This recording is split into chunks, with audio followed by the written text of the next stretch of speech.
Good evening, my name is Rob Cunningham. I'm the Director of Athletic Communications here at Thomas Jefferson University. On behalf of the university, I'd like to thank you all for attending tonight as we celebrate the final chapter in the legendary career of a basketball icon and one of the most renowned figures in Philadelphia sports history, Coach Herb Magee.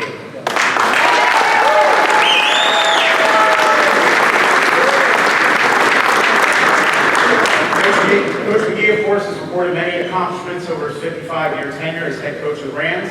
We would be here all night if I were to go through a comprehensive list, but I would be remiss if I did not mention some of the most notable. A Naismith Memorial Basketball Hall of Fame inductee in the class of 2011. The all-time wins leader in NCAA Division II with 1,142 after 10 wins. Championship in 1970, 31 NCAA tournament appearances, 50 winning seasons out of 54. And most recently this year, Coach Magee was the recipient of the NCAA President's at Summer Award, which recognizes an individual in the association's membership who has demonstrated devotion to the development of college athletes and has made a positive impact on their lives.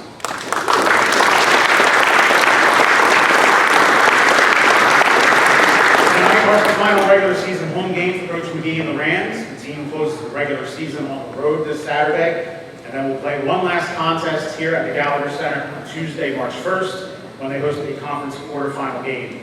The remainder of the season from that point will be played at a neutral site. We may be celebrating Coach Magee's illustrious career tonight, but the pursuit of one final championship continues. Before we hear from Coach Magee and open the floor for questions, I would like to introduce the interim president of Thomas Jefferson University and interim CEO of Jefferson Health, Mr. Richard Jefferson, for a brief introduction.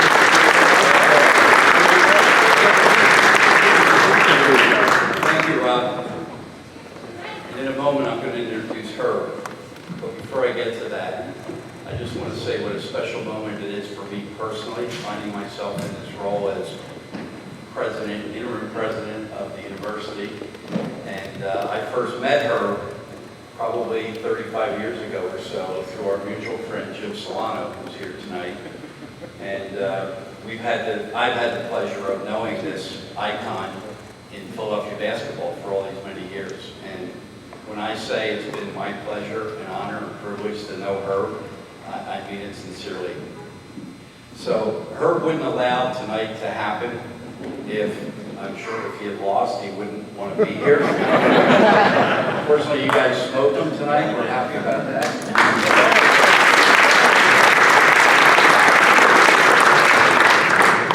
And Herb wanted this to be short, so that's a condition of the deal. Rest assured, there are going to be other celebrations of Herb's many accomplishments throughout his career, and we look forward to them after the season. So good luck in the remainder of the season, Herb.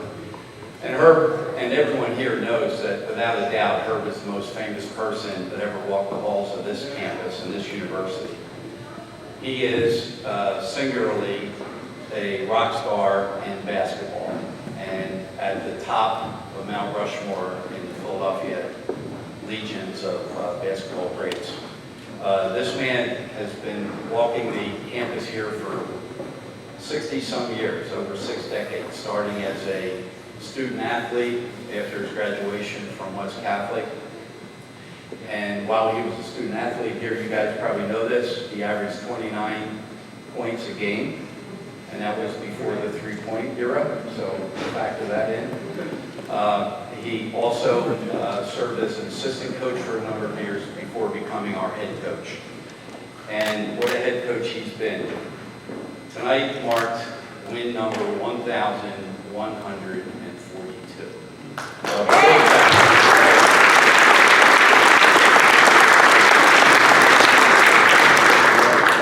Now think about how you do that. So if you coach for 55 years, you win 20 plus games a year. Absorb that, 20 plus wins a year for 55 years. It's like, what's that? 54 years. 54 years.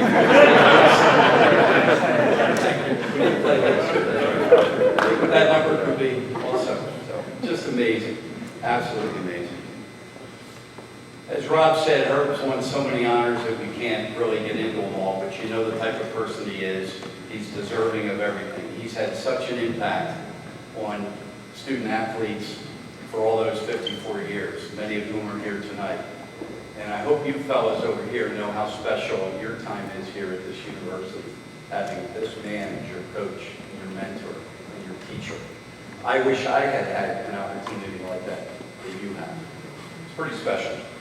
Jay Wright has said, no one in coaching has combined teaching, mentoring, winning, and class as proficiently as Coach Magee.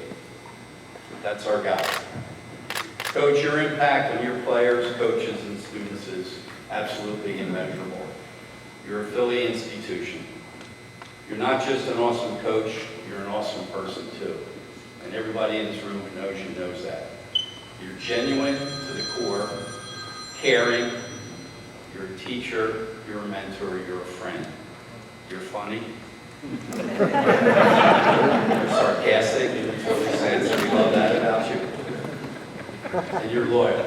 And you've represented this university, Jay Wright was correct, with class, and made all of us proud to be associated with this university, and proud to know you and be associated with you in some way. And then there's Team Magee that's part of the story too. Lovely Jerry, Sister Eileen, daughter Eileen,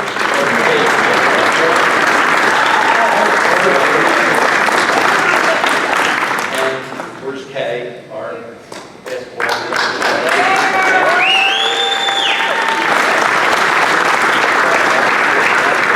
Eileen's daughter Katie here. There's Katie and Kevin. Carly. Nice to see you. That's Team Magee, and there's many others in this room that have supported Herb over those many years.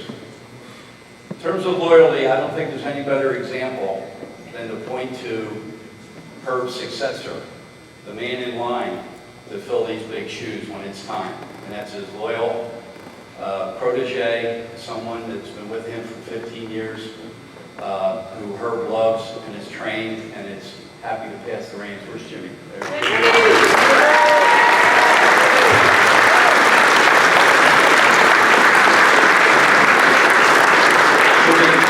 Jimmy, I don't want you to think it was a hard sell, because it wasn't, but I happened to be in some conversations when my predecessor, Dr. Klasko, met with Herb, and Herb insisted that there was no other person to take this job than you.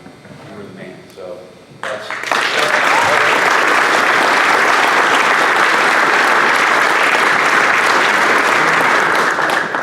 So I'm going to ask Herb to step up here, and please join me in welcoming the greatest coach in the world.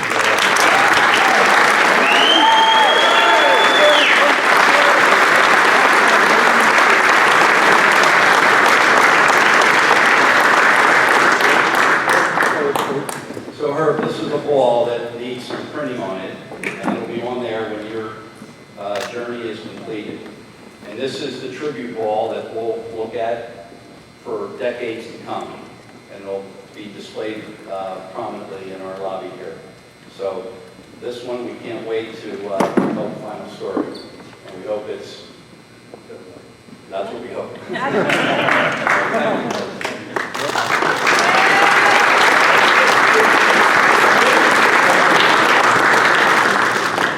Before I start, I have to mention my agent, who is going to kill me. Jim Solano, who's been my agent for a number of years, my colleague here when he taught accounting at the university. A very dear friend, and that's how I actually met Rich Jefferson. And what stood out for me when I met Rich Jefferson was that he gives back. He's not even a great man. He belongs to High Valley.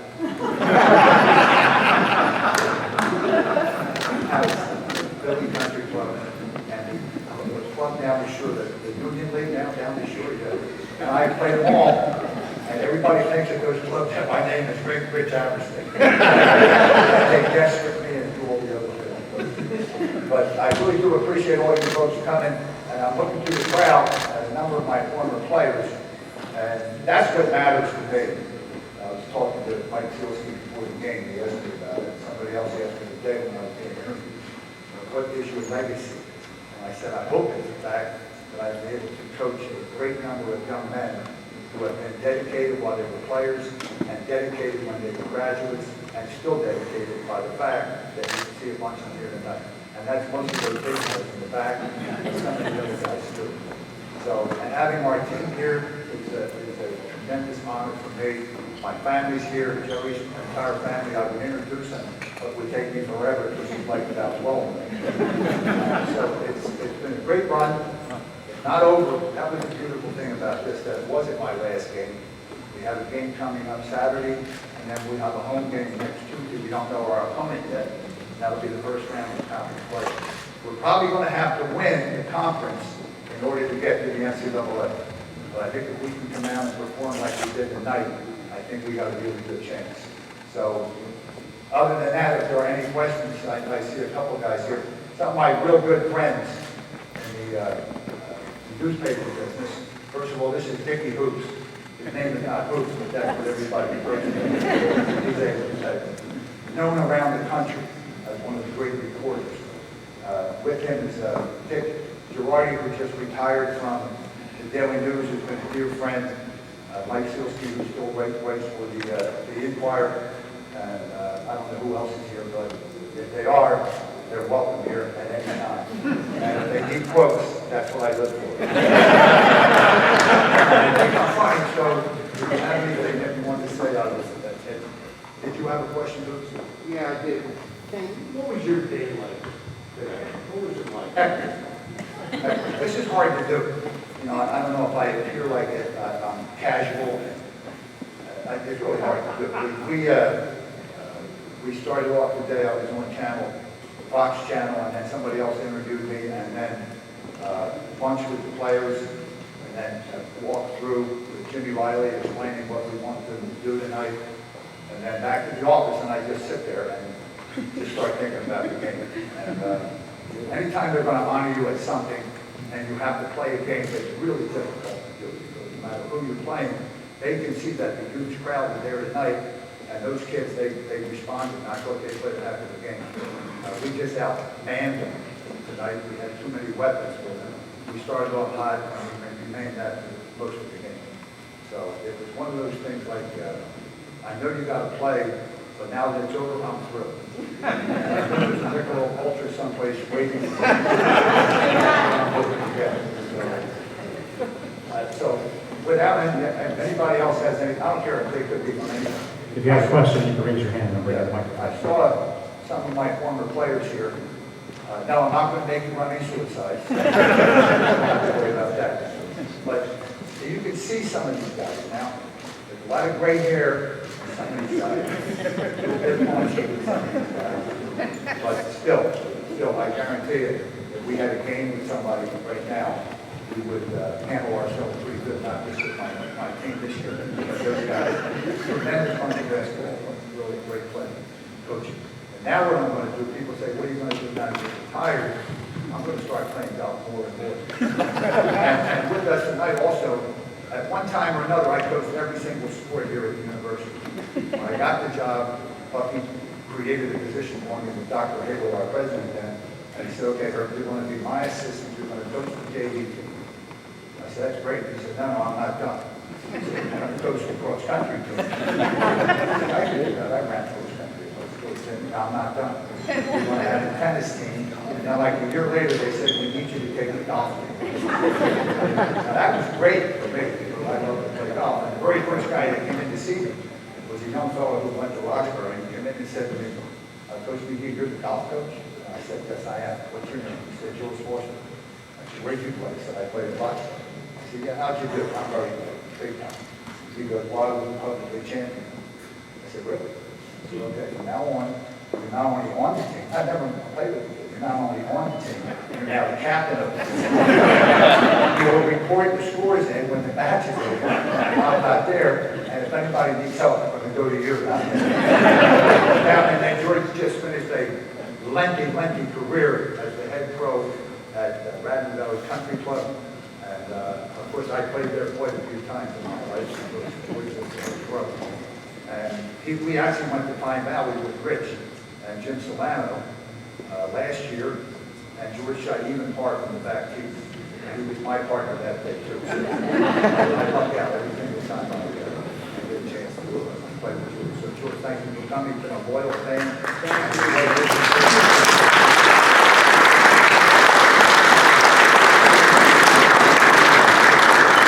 People would ask me, how's your golf team this year? I'd say we're in rebuilding here just like the last 10. When George showed up, I was cocky. I said, yeah, this guy Foster, he couldn't play at all until I got hold of him. So we always get well. We all guys that always have great round.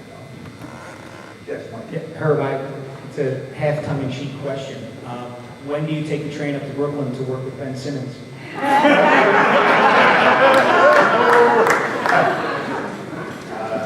That's not going to happen. Yeah, my wife and I, Joey, when we ride with Denver, we go shopping. We get asked that. I did pull beside Coach, can I ask you a question? I said, sure. When are you going to work with Ben Simmons? I said, that's not going to. I say the same answer all the time. Brett Graham, I became friends with Brett Graham. He asked me to do it one day, and I said, I will, but you got to ask Ben Simmons. And he never got back to me. So I was Ben, is that guy who doesn't really want to improve. So could I help him? Of course. Let's be honest. I've never seen him play, but you can help him too. But you really need to get They had reset me either, so. Yeah, so we'll report that way, right? And Mike, can't do it. Nah. No, I'm happy you guys don't ask me any questions about practice and stuff like that. And don't talk to these guys like Dick Christian and those guys. I have a question. Go ahead. What are you going to miss the most? The guys. And practice. And Jimmy, of course. And my other assistant coaches, guys that have been my assistant over the years. That's the connection that you have. And you hope you leave an impression on not only your assistant coaches, but the kids that play for you. And obviously, we did a pretty good job because there's a bunch of them here tonight. But that's what I'll miss. The games are tough. The games are tough. The pressure that we have every night because we play in this league, and we're the top games for these teams every single night. So you know, and I tell these guys the same thing every day. And every time we prepare for a game, I said, you're going to get your best game. They're going to show you their best game. I thought we got that tonight against the Dolphins. Give me one thing up. I saw it. You talk about that backwards. How good was that? The backcourt at West Capitol. How much time? Jim Lynam is still here. Are you here, Jim? Did he leave? He's shaving. Jim Lynam and I met each other as freshmen at West Capitol. Now, at West Capitol, what they do is you sit in a seat alphabetically. So it's Lynam, L-Y, Magee, M-A. So I sat behind him for the whole time we were at West Capitol. So we became close not only because of that, but because we were on the same freshman team, the JV team. Jimmy was more advanced than I was as a sophomore. He was on varsity. I made varsity as a junior, and then the rest is history. And I just, someone just said to me tonight, Mike asked about if we're going to win the championship, West Capitol. And I said, it's with mixed emotion. They're going to play. Hopefully they would win this year. And I'll be rooting for them. But if they don't, it will still be 1959, last time Catholic League champions of West Capitol. We're very proud of that, both Jimmy and me. So, and you folks that have watched Jimmy on television, you know how talented he is. A heck of a basketball coach, and very, very, very good basketball player. And he was actually, when we played together, he was smart enough to get me the ball. I always love guys like that. I love the guys. Do you have any more questions? Yes, there's one. What are you going to do now?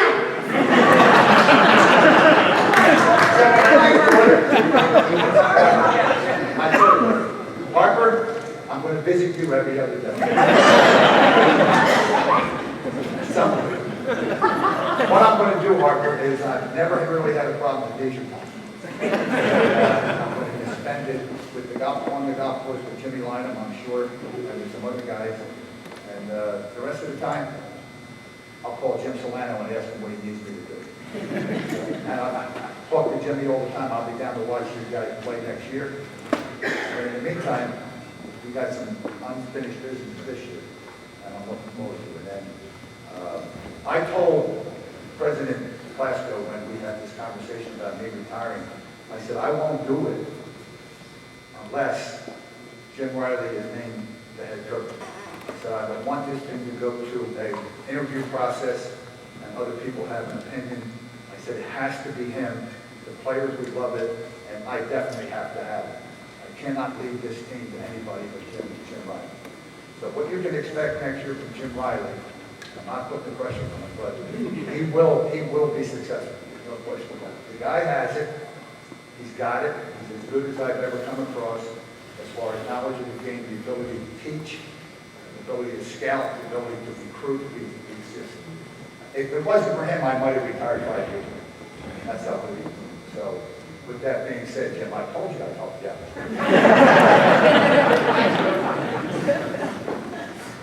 Anybody else, fellas? None of my former players. Good, I'm glad to hear that. Too scared. We'll do everything off the record, Coach. I'll see these guys in the golf course.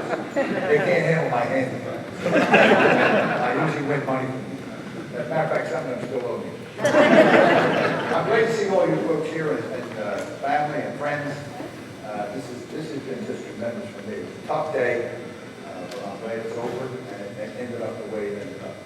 So we'll be back in action tomorrow at practice at 12:30, practice again on Friday, then an away game, the whole family, and then hope we'll know tonight, Jimmy, who we're playing. Yeah, Bluefield and Niagara playing right now. Whoever wins that game, that's what we'll do. And we beat both of those teams during the year, so hopefully we get ourselves advanced into the semifinal. Niagara's up by 9 with 8 minutes left. No kidding.